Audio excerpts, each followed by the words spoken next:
ይሄ የስብሃት ነጋ ዳይነስቲ ቀድሞውኑ የኤርትራ ዳይነስቲ የሆነው ነገር ግን በኢትዮጵያና በትግራይ ህዝብ ደም ላይ ራሱ የወፈረውና የጠበደለው ቡድን ጦርነት ከፍቷል። ሰውየው አደገኛ መርዝ ነው። ኢሳያስ አፈወርቂ እባብ ነው። ምን ሊያደርግ ነው? ስብሃት ነጋ ዳይነስቲን መልሶ ኢትዮጵያ ላይ መትከል። እሱ አበደን የእናታችሁ ጡት ነው። የኢትዮጵያ ህዝብ ታግሎ መንግሎ ያነሳ ነው። ህወሓትን ድጋሚ የሚሸከምበት አንቀልባ የለው። ኢሳያስ በዚህ አጋጣሚ ልንገርህ፣ ድሮኖቻችንም ጀቶቻችንም ሄሊኮፕተሮቻችንም አሳምረው በየት በኩል ቅርብ እንደሆነ ታውቃለህ። በፊት የነበረው ድምፅ የዛሬ 5 ዓመትና አሁን ተመልከቱት። በርካታ የትግራይ ልጆች በፊት እነ ወዲ ሻምበል እነ አርያ ተስፋ ማርያም እነ ክቡር ዶክተር አብርሃም በላይ ምናምን ነበሩ። አሁን ግን በሰፊ ቁጥር የትግራይ ልጆች ፊት ለፊት ወጥተው ጦርነት አንፈልግም፣ ከኢትዮጵያውያን ወንድሞቻችንና እህቶቻችን ጋር አብረን ማደግ እንፈልጋለን፣ ኢትዮጵያ እናት ሀገራችን ናት፣ በማንም ሲነከስ አናይም የሚል ጩኸትና ድምፅ እያሰሙ ትግራይን እያቆረቆዙ የትግራይ ልጆች ያላቸውን እምቅ አቅም እንዳይጠቀሙ እያደረጉ ትግራይ ሁልጊዜ የጦርነት አውድማ እንድትሆን እያደረጉ ኢትዮጵያ አንዱ አካላችን ካመመን፣ እግራችን ካመመን ሙሉ ሰውነታችን ይታመማል፣ እጃችን ካመመን ሙሉ ሰውነታችን ይታመማል። የትግራይ ልጆች የኛ ወንድሞችና እህቶች ናቸው። ሁልጊዜ ለይተን ነው የምናየው። ህወሓትና የትግራይ ህዝብ አይገናኝም። የትግራይ ህዝብ ከኢትዮጵያ ህዝብ ጋር በወንድምነት በእህትነት አብሮ መስዋዕትነት በመክፈል እንደነ ክቡር አሉላ አባነጋ አሉላ እንግዳ ምንድን ነው ያለው? ጣሊያኖችን እኛ ኢትዮጵያ ላይ እንሰፍራለን ሲሉት እናንተ ኢትዮጵያ ላይ የምትሰፍሩት እኔ የሮማ አገረ ገዥ ሆኜ ብሄር ነው። ምንድን ነው ያለው? አሉላ አባነጋ የጣሊያን ገዢ ሆነው አፄ ዮሐንስ ከላይ ሆነው ተመልከቱ። የሞራሉን ከፍታ የአሉላ አባነጋን የሞራል ከፍታ እናንተ እኔ ምድር ላይ የምትሰፍሩት አሉ። የራሳቸውን ሀገር ኢንተርኔት ሳይኖረው ኤቲኤም ሳይኖረው ካሽ ኦንሊ ሶሳይቲ ብሎ አንድ የውጭ ዜጋ እንደገለጸው ገና ካሽ ኦንሊ በካሽ ይህን ያህል ጠገራ ብር ተሸክመው የሚጓዙ እንደ ሻዕቢያ አይነት የገነተሩ ቡድኖች የእድሜ ዘመን ምቀኝነት፣ የእድሜ ዘመን ክፋት። ኤርትራ በቅኝ ግዛት ተይዛ ብቻ ነበር አይደለም። እዚህ ጋር ማነሳው ነገር አለ ጎበዝ። ከታሪክ ጋር ካየን በቅርብ ጊዜ ኤርትራ ውስጥ ትልቁ ቅራኔ ትልቁ የሚነሳው ነገር ኢትዮጵያ እኛንተዎችን ከአድዋ ጦርነት በኋላ ኢትዮጵያ በጣሊያን ቅኝ ግዛት ስር እንድንወድቅ አደረገች የሚለው አቤቱታ ነው ብዙ ጊዜ የሚሰማው እና ይሄን አቤቱታ ከታሪክ ዳራ አንጻር ኢትዮጵያ ኤርትራን ትታት ነው ወይ የሚለውን ለማየት ብዙዎች ሆነ ብለው የሚደብቁትን አንድ እውነት ልንገራችሁ። 10,000 ትግርኛ ተናጋሪ አስካሪስ 10,000 ኤሜሪቱስ ፕሮፌሰር ባህሩ ዘውዴ በጻፉት A History of Modern Ethiopia 1855 to 1974 ሆነ 1855 to 1991 ባሉት ሁለት መጽሐፋቸው ላይ እንዲሁም በርካታ የምርምር ስራዎች እንደሚያሳዩት 10,000 ትግርኛ ተናጋሪዎች ከጣሊያን ጋር ሆነው ወቅተውናል ነው የምልህ አድዋ ላይ። ይሄ ምንም አይነት ሌላ ሰብስታንቲቭ ኤቪደንስ የማያስፈልገው በሚገባ ጥናት ባደረጉት በነ ኢሜሪቱስ ፕሮፌሰር ባህሩ ዘውዴ A History of Modern Ethiopia A History of Ethiopia ብሎ አሜሪካዊው ሃሮልድ ማርከስ በጻፈው መጽሐፍና በበርካታ የታሪክ ማስረጃዎች ኤርትራውያን እንኳን ወደ ውስጥ ገብቶ የኢትዮጵያ መከላከያ ሰራዊት 20,000 የሚሆን በምኒልክ ጊዜ ነበረው ነው 20,000 የሚሆን ህይወቱን አጥቶ ቆስሎ የተለያየ ጉዳት ደርሶበት ሎጂስቲክስ ባልኖረው እንደገና ወደፊት ቤት መላ ኢትዮጵያን የሚያስመስልበትን ትተን ኤርትራውያን ኢትዮጵያን ሲወጉ ነበር። ከማን ጋር ሆነው? ከጣሊያን ጋር።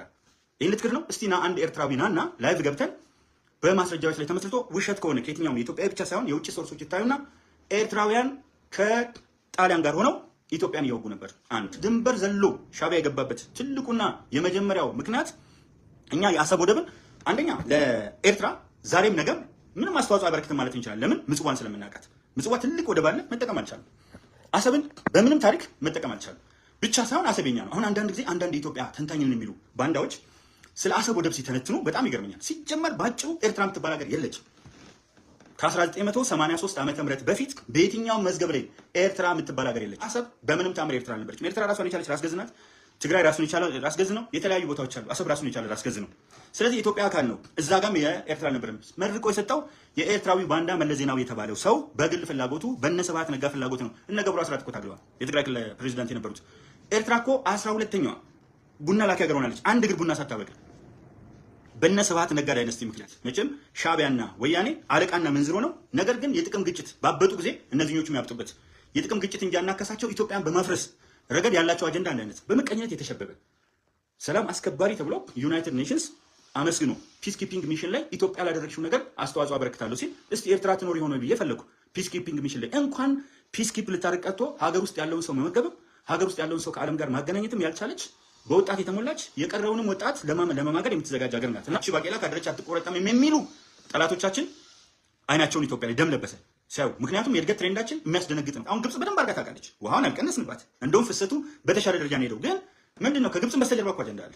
ከህወሓት በስተጀርባ አጀንዳው ይታወቃል። ውጪ ሆኖ ከሚጮሁ ትውልደ ኢትዮጵያውያን ዜግነት ሌላ ዜግነት የምዕራቡ ዓለም የሆኑ አቤት አቤት፣ እንደዚህ ከኢትዮጵያ እዚህ ካለው በላይ ተቆረቆራችሁ። እናንተ ዜግነታችሁን ቀይራችሁ ልጆቻችሁ ሲወለዱ ጀምሮ ሌላ ዜግነት ይዘው እዛ እየኖራችሁ ውስኪያችሁ ምናችሁን እየተጎነጫችሁ ለእንጀራችሁ ለከርሳችሁ የምትጮሁላት ኢትዮጵያ እሷ የጮኸችሁላት አይደለም። ኢትዮጵያን እወዳለሁ የሚል ሰው ኢትዮጵያ ላይ የፖለቲካ ለውጥ መጥቷል። በዚህ የፖለቲካ ለውጥ ላይ የሚጎድል አሜሪካም አለ፣ የሚጎድል ጃፓንም አለ፣ የሚጎድል የትኛውም የዓለም ሀገር ላይ አለ፣ ካናዳ፣ አውስትራሊያ አለ። ይሄንን የሚጎድለውን ነገር በጋራ እየሞላ መሄድ ነው ወይስ ቶታሊ ማፍረስ ነው ኢትዮጵያዊነት? ፕሮፌሰር ብርሃኑ ነጋ ተቃዋሚ ነበሩ፣ ደንበኛ በረሃም ገብተው ነበር። ከዛ በኋላ አዩ የመጣው ለውጥ። ይኸውን የለውጡ አንዱ ከጀርባ አጥንቶች ውስጥ አንዱ ቦታ የሚሰኩት አጥንት ሆነ። ጌታቸው ረዳ በጣም ይቃወም ነበር። ካየ በኋላ ተቀየረ። ምን አትሆኑ እዛ ሆኖ እኮ ለግል ህይወቱ ከሆነ መኖር ይችላል። እነ ደብረጽዮን እነ ታደሰ ወረደ ምናምን እንደሚኖሩት መኖር ይችላል። ዶክተር ጀነራል ጨምርባቸውና መኖር ይችላል። ግን ገባው ጀነራል ጻድቃን ገብረትንሳኤ መኖር ይችላል። እንደሌላው ተሙዳምዶ ከተለያዩ ሀገሮች ከውጭ ሆኖ ማዋጋት ይችላል። የተለያየ ቦታ እነ ጀነራል ሳሙራይ ነው የነሱ ትልቅ ሰዎች እና ዶክተር አብይ ምን እያስነካቸው ነው? በቃ በዚህ ነው የሚጨርሰው። ሁሌ ጥያቄው ዶክተር አብይ ምን እያስነካቸው ነው ሰዎቹን? እናንተ የምታስነኩት ነገር አለ የምትሞክሩት ሰይጣናዊ በሆነ መንገድ። ዶክተር አብይ የሚያስነካቸው ብቸኛ ነገር የፖለቲካ ለውጥ፣ የኢኮኖሚ ልማት ኦቨርኦል የሆነ የዲፕሎማሲ ከፍታ፣ የአረንጓዴ አሻራ፣ የስንዴ ምርት፣ የኮሪደር ልማት፣ ገበታ ለሀገር፣ የልማት ትሩፋት፣ የማዕድ ማጋራት፣ የትምህርት ትዕይንት፣ የወጣቶች ማዘውተሪያ፣ የህፃናት መዋያ፣ የመምህራንና የተማሪዎች ምገባ፣ የተማሪዎች ዩኒፎርም፣ የመንገዶች ኢንፍራስትራክቸር መዘርጋት፣ የድልድዮች ታላቅነት፣ የፍጥነት መንገድ ከባድነት፣ የአየር መንገድ 100 ሚሊዮን በማንቀሳቀስ በአቪዬሽን ሞዴልመንትን ማደግ፣ የገጠር መኖሪያ መንደር፣ የገጠር ሞዴል አርሶ አደር ቤት፣ ቋንቋ በሙሉ የጫካ ፕሮጀክት፣ የሸገር ሲቲ፣ የጎርጎራ፣ የሀላላ ኬላ፣ የጨበራ ጮርጮራ፣ የብዙ የቤኑና መንደር ሰምተናቸው ማናውቃቸው ታምሮች ናቸው። ይህን ታምር ሳይ የማይፈዝ ሰው ኢኮኖሚክ ሪፎርማችን ልክ እንደ ጃፓን ሀገር በቀል 1898 ከኢትዮጵያ ጋር እኩል ነበሩ። በጣም ድሃ ነበሩ። እቃቸው ራሱ ክሽክሽ የጃፓን እቃ ነበር የሚባለው። ግን ከሜጀር ሪስቶሬሽን በኋላ ጃፓን ላይ በመጣው ለውጥ እኔ ቀናለሁ በጃፓኖች። ለምንድን ነው ቀናው?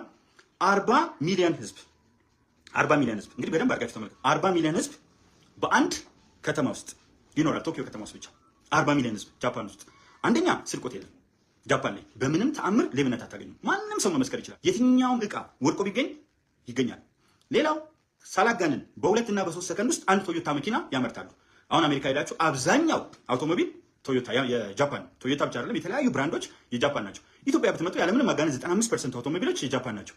ስለዚህ 1898 ከኢትዮጵያ ጋር እኩል ከነበሩበት ተነስተው እዚህ ደረጃ እንዲደርሱ ያደረጉት የሜጂ ሪስቶሬሽን አባላት ናቸው። እና እዚህ ጋር ስንመጣ የሜጂ መንግስት ያንን አድርጓል። እኛ ጋር ስንመጣ ኢትዮጵያ ላይ ይህን ማድረግ የምንችልበት እድል አሁን ላይ ተፈጠረ። በዚህ አዲስ የለውጥ አመራር አሁን ላይ ተፈጠረ። ታዲያ ይሄ ሲፈጠር ምን ይመጣል? በአንድ በኩል ነዳጁን አሁን የነዳጅ ፋብሪካ ዝም ነው ማለት ያለብን። የነዳጅ ፋብሪካችን ፍጥነት ያስደነግጣቸዋል። የመጀመሪያው ዙር ታይቷል። ነዳጅ ከውጭ ማምጣት አቁመን ራሳችን ማምረት የምንጀምርበት ሁኔታ ሲኖር ኢትዮጵያ ምን ልትሆን እንደምትችል በአጭር ጊዜ ውስጥ ይታያል። ክቡር ጠቅላይ ሚኒስትር ዶክተር አብይ አህመድ የአሜሪካን የውጭ ጉዳይ ምክትል ሚኒስትር አስቡት። አሜሪካ 50 ስቴቶች ያላት በጣም ግዙፍ የሆነች ራሷን የቻለች አህጉር ብላችሁ ልጠሯት የምትችሏት ሰፊ ሀገር ናት። ከ300 ሚሊዮን በላይ 318 አካባቢ ሚሊዮን በላይ ህዝብ ያላት ናት። ከኢትዮጵያ ወደ በትንሹ 2 ጊዜ እጥፍ በላይ የሆነ ህዝብ ያላት ናት። ትልቅ ደግሞ በዓለም ላይ 30 ትሪሊዮን ዶላር ጂዲፒ ያላትና አሜሪካ እና እስራኤል ሲያስነጥሱ ጉንፋን ሲይዛቸው ዓለም የሚያስነጥስበት ሁኔታ እንዳለው ሁሉ ይታወቃል። ስለዚህ ከዚህ ምክትል የውጭ ጉዳይ ሚኒስትርና ከአፍሪካ እዝ አዛዡ ጋር መነጋገር ቀላል ዲፕሎማሲያዊ ድል አይደለም። እንዳያችሁት በርካታ ሀገሮች ከኛ ጋር ግንኙነት ማድረግ ይፈልጋሉ። እኛ ፈልገናቸው ብቻ ሳይሆን እነሱ ፈልገውን ይመጣሉ። ባለፈው ቲቦር ናጅ በአፍሪካ የአሜሪካ ምክትል ሴክሬታሪ ኦፍ ስቴት የነበሩትና የኢትዮጵያ አምባሳደር የነበሩት በኢትዮጵያ የአሜሪካ አምባሳደር የነበሩት ሰው ቲቦር ናጅ በደንብ ተናግረዋል። እቺ ኢትዮጵያ የምትባል ሀገር አንደኛ ከአፍሪካ ሁለተኛ ግዙፍ ህዝብ ያላት ናት። ሶስተኛ ሰፊ የቆዳ ስፋት ያላት ናት። ይቅርታ፣ ሁለተኛ። ሶስተኛ የተፈጥሮ ሀብቷ በጣም ሪች ነው። አራተኛ ከምንም ነገር በላይ ይሄንን አቀናይቶ የተፈጥሮና የሰው ሀብት ልማቱን አቀናይቶ የሚሄድ አመራር አግኝታለች። አካሄዷ በጣም ጠንካራ ስለሆነ ከዚች ሀገር ጋር የምናደርገው ግንኙነት በተለይ በአፍሪካ ከምናደርገው የትኛውም ሀገር ግንኙነት እጅግ ቢበዛ በ10 ዓመት የበለጠ ስለሆነ ሁሉ ጊዜ ደግሞ ሀገሮች የሚሮጡት ለማንም ብለው አይደለም፣ ለነፍስ አይደለም። they are running after their own national interest ብሔራዊ ጥቅማቸውን ለማስከበር ነው። የኢትዮጵያን ጥቅም የኢትዮጵያን ፍላጎት ይላል። የዛሬ 6 ቀን የለጠፉት ደግሞ የኢትዮጵያን ጥቅም የኢትዮጵያን ፍላጎት ለማስከበር። ተመልከቱ፣ የኢትዮጵያን ጥቅም ናሽናል ኢንትረስት ብሔራዊ ጥቅማችን ፍላጎታችን ለማስከበር ከኛ ከኢትዮጵያን ውጪ ሌላ ማንም ሰው ግዴታ የለበትም። አዎ ጃፓንን የቀየሩት ጃፓኖች ናቸው። ቻይናን የቀየሩት ቻይናዎች ናቸው። አሜሪካን የቀየሩት አሜሪካውያን ናቸው ከእንግሊዝ ቅኝ አገዛዝ ተላቀው። ስለዚህ ክቡር ጠቅላይ ሚኒስትር ዶክተር አብይ አህመድ እንዳስቀመጡት የኢትዮጵያን ጥቅም የኢትዮጵያን ፍላጎት ለማስከበር ከኛ ከኢትዮጵያውያን ውጪ ሌላ ማንም ግዴታ የለበትም። የኢትዮጵያን ጥቅም የማስከበር የኢትዮጵያን ግዴታ የወዳጆቻችን የፍቃድ ድጋፍ ይሆናል። ወዳጆቻችን የፍቃድ ድጋፍ ነው የሚያደርጉት። ቻይናም ትሁን አሜሪካም ትሁን ሩሲያም ትሁን ዩናይትድ አረብ ኤሚሬትስም ይሁኑ ሌሎቹ የፍቃድ ድጋፍ ያደርጋሉ። ዓለም ኮኦፕሬሽን አላት፣ ኢንተግሬሽን አላት፣ ትብብር አላት። ይሄ የታወቀ ነው። በግሎባል ሲስተም ውስጥ የራሳቸው ጥቅም እንደተጠበቀ ሆኖ አንዳንድ ጊዜ ደግሞ ከሀገሮች ጋር በሚኖራቸው ወዳጅነት እንዲሁም አካባቢው ላይ የራሳቸውን ሰላምና ጥቅም ለማስከበር እንደ ኢትዮጵያ ሰላም በማስከበር ኤክስፒሪየንስ ያላት በቅርብ ጊዜ ዩናይትድ ኔሽንስ ኢትዮጵያን አመስግኗል። ሰላም በማስከበር ነገር በፒስ ኪፒንግ ሚሽን በማስከበር ረገድ ኢትዮጵያ ለተጫወተችው ሚና አስተዋጽኦ እና ምንድነው ምስጋና አቅርቧል። ስለዚህ በሱ የሚረዱን አሉ። አይኤምኤፍ ድጋፍ ሊያደርግልን ይችላል። ወርልድ ባንክ እና አፍሪካ ዴቨሎፕመንት ባንክ ወዘተርፈ ደግሞ ብድር ሊሰጡን ይችላሉ። እንደምንከፍል ስለሚታወቅ ለኤርትራ አይሰጥም። ያው እንትን ነው የሚደረገው ምጽዋት። አሁን የኔ ቢጤ ምጽዋት ነው የምትሰጠው። ነገር ግን ወደ አንተ የሚቀርብ ወይም ደግሞ ሊከፍል የሚችል ከሆነ አራጣም ይሁን ምንም ታበድረዋለህ። ለኢትዮጵያ ብቻ በአራጣም ይሁን በምንም ይሁን ብድር ይሰጣል። ለኤርትራ ብድር አይሰጥም። ስለማትከፍል ከየት አንተ ትከፍላለች? የሚደረገው ነገር የኔ ቢጤ ናት። በኢትዮጵያ የዲፕሎማሲ ትሬንድ በአብዛኛው ከየትኛውም ሀገር ሳንጋጭ ከየትኛውም ሀገር ችግሩ ሳንገባ በተቻለን አቅም በሁለትዮሽ በምናደርገው ግንኙነትና ሰፋ ባሉ ጉዳዮች ደግሞ በጋራ በምናደርገው ለምሳሌ ብሪክስ ጋር ሊሆን ይችላል፣ በአፍሪካን ዩኒየን ሊሆን ይችላል፣ በተለያዩ ዓለም አቀፍ ድርጅቶች ወይም አደረጃጀቶች ከዩናይትድ ኔሽንስ ጋር በተገናኙ በተመሳሳይ ደግሞ ዓለም ላይ ተጽዕኖ ፈጣሪ ከሆኑት ከዩናይትድ ስቴትስ ኦፍ አሜሪካ፣ ከቻይና፣ ከሩሲያ ከተለያዩ ትልቅ ሀገሮች ጋር ኤርትራ አጠገባችን የለችም። ወቅታዊ መረጃዎች ቶሎ እንዲደርሳችሁ ቻናሉን ላይክ እና ሰብስክራይብ በማድረግ ይከታተሉ።